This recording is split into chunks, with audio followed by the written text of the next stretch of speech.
Hi, I'm João Lima, editor of Data Economy, and here with me I've got two of the most influential people in technology and the data center space in the UK, and also in direct touch with the government while Brexit negotiations go on with Brussels.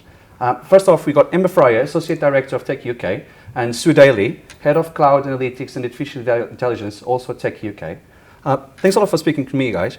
First, to start off, what sort of work are you doing around Brexit at the moment? A lot, in addition to our day jobs, I suppose. I think within about 48 hours of the referendum result being known, we'd got out an immediate response on the policy priorities that we needed, which included things like data flows, skills, certainty and action, actually. And then in October last year, we produced a paper about the implications of the Brexit for the UK data centre sector, which looked at sort of opportunities and risks across 7 different policy areas. And just to recap, those were uncertainty, data flows, trade, skills, energy costs, inward investment and environment. And that went out, as I said, in October last year. We wrote a private letter to Matt Hancock just outlining the issues of certainty regarding data flows. And then this year we're doing a follow-up to that now that Article 50 has been triggered. And at a sort of more industry level, because that was specific to data centres, all that work we did.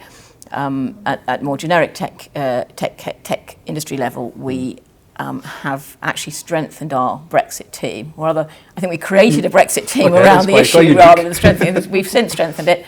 So we've got some people who are specifically tasked to deal with international policy issues like Brexit. We've done an awful lot of work with government on outlining these policy areas that are most important to us.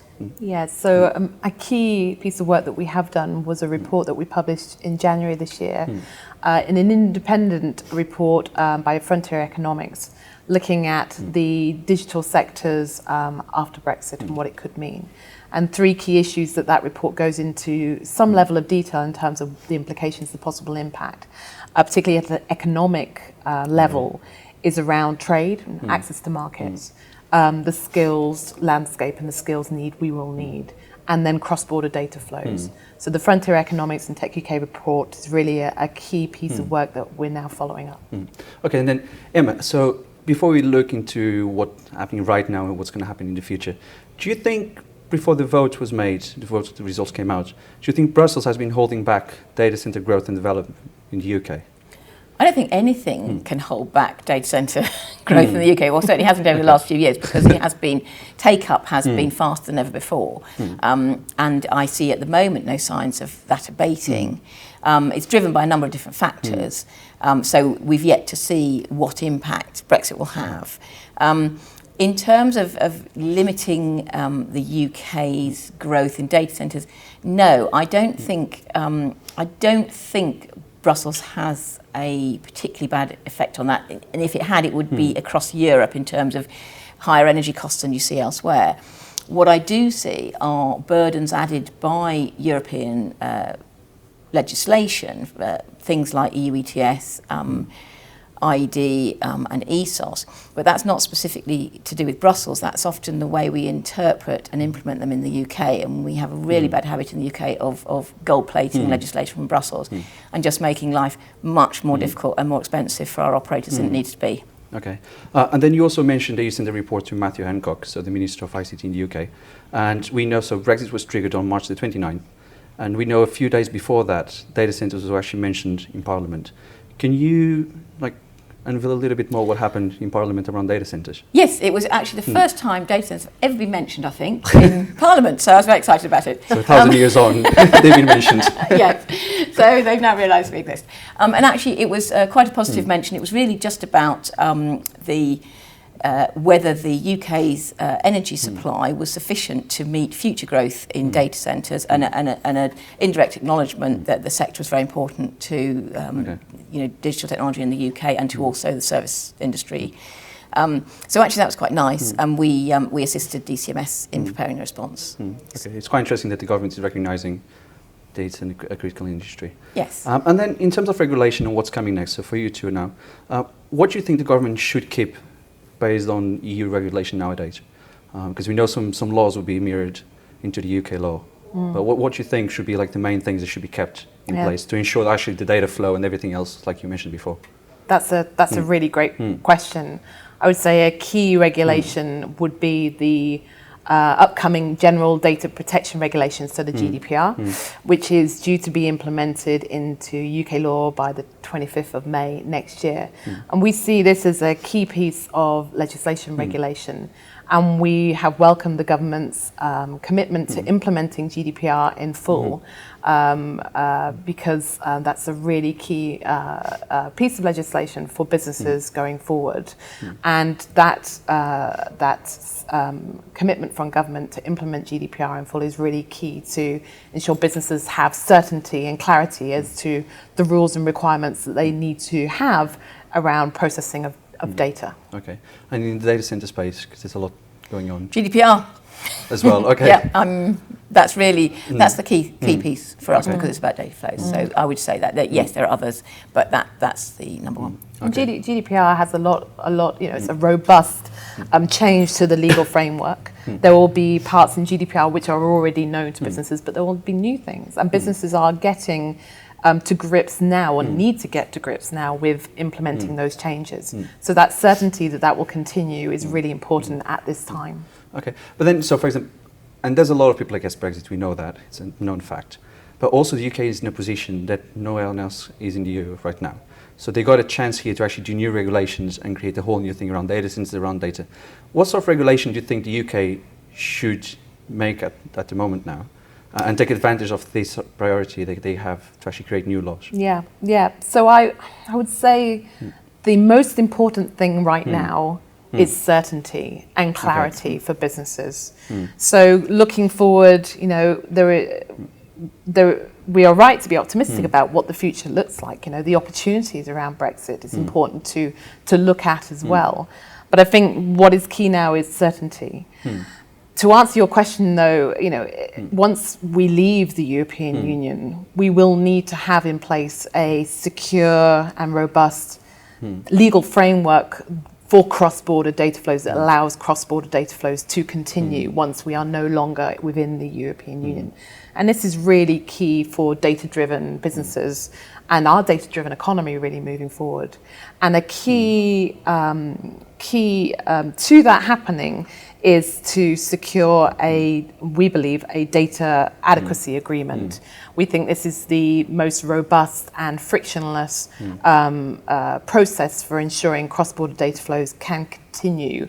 And we need to have an adequacy agreement in place from post-Brexit day one, really, to ensure that data continue to flow.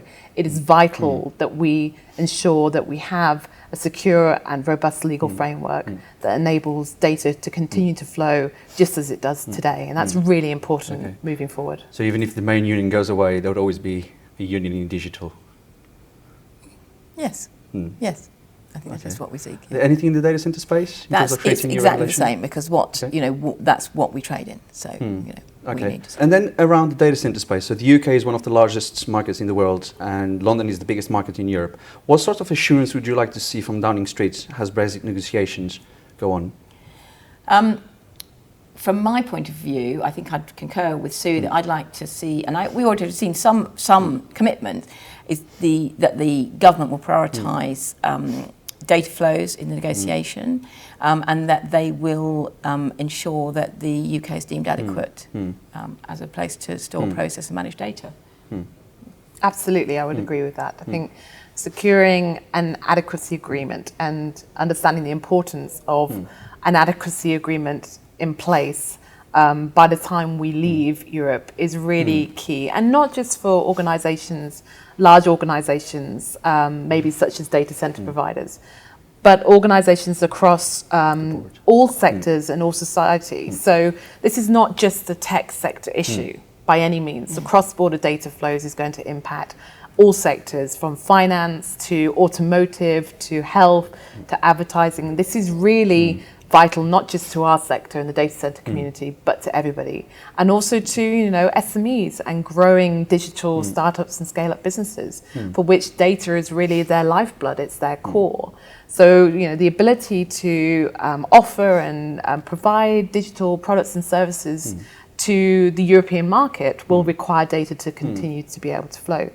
So I think it's absolutely, Emma's right, but I think we need to make sure that people understand that this isn't just a tech sector issue. This is an issue for every sector of the UK economy.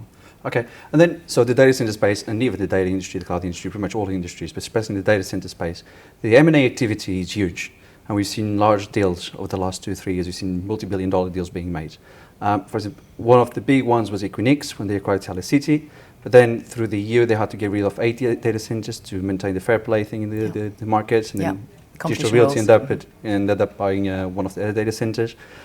Do you think by leaving the EU, the UK will be in a better position to boost a little bit M&As in this space?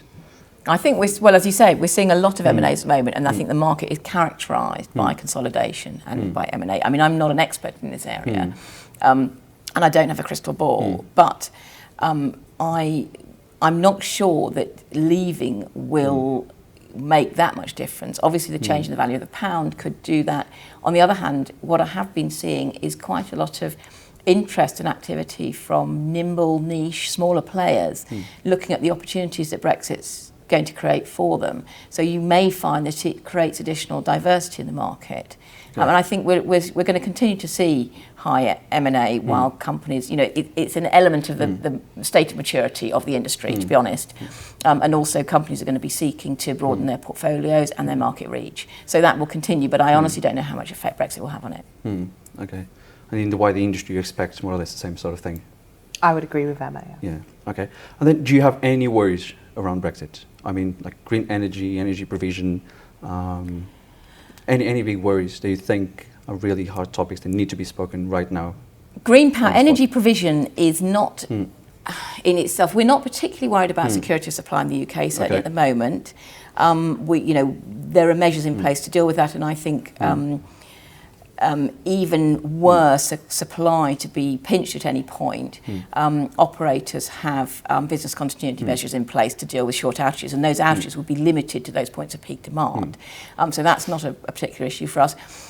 More of an issue might be if power supply is constrained in future, and that could possibly limit new investments, but I'm not seeing particular signs of that.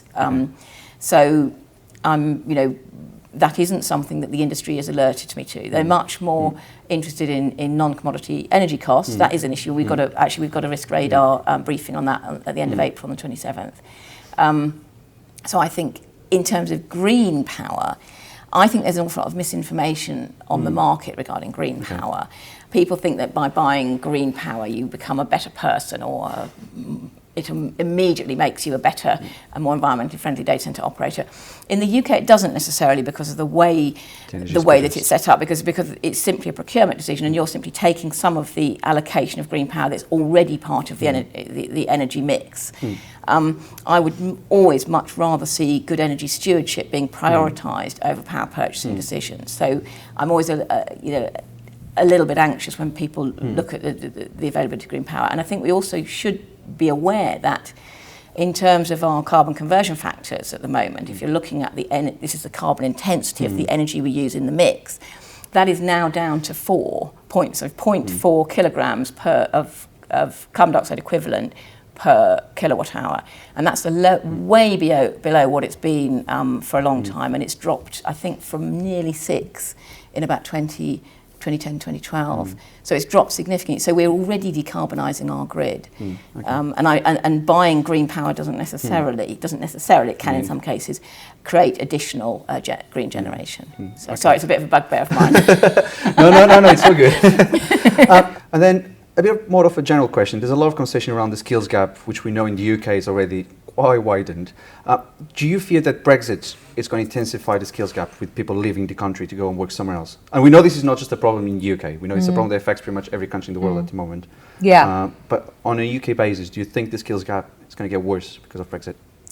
So we already know that we have a large skills gap, digital skills gap in the UK. In fact, the digital skills gap, we estimate, is costing UK £2 billion a year already. And we know we have shortages in areas such as cybersecurity, web design and web development, and particularly in one of my areas, big data and data analytics. So we know that we need more talent to meet the demands right now, and what we will need moving forward is really important. And what's important for Tech UK is looking at how do we develop the skills and talent pipeline here in the UK. So that's around education and getting more people into STEM. But also how do we make sure that we can have or enable the global talent in this area to come to the UK and help organisations grow and thrive here as well. That's really important.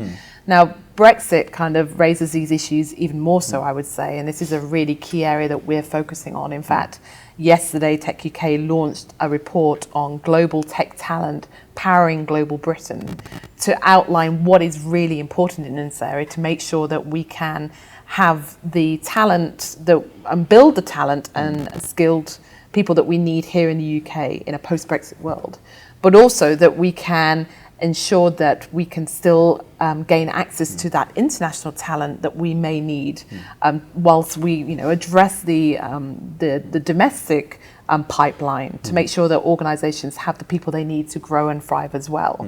And that's also important in terms of making sure that the people that we have here today, the international talent that are already helping drive our digital economy and digital society, are welcome and that they know they're important to our digital economy and society, and that I suppose global Britain is open to global talent. Okay. And do you think in the data centre space pretty much the same thing, or do you see any in terms of big technical issues? staff is where we have our shortages, and we're very keen that those pipelines remain open, because a lot of our staff are intra-European.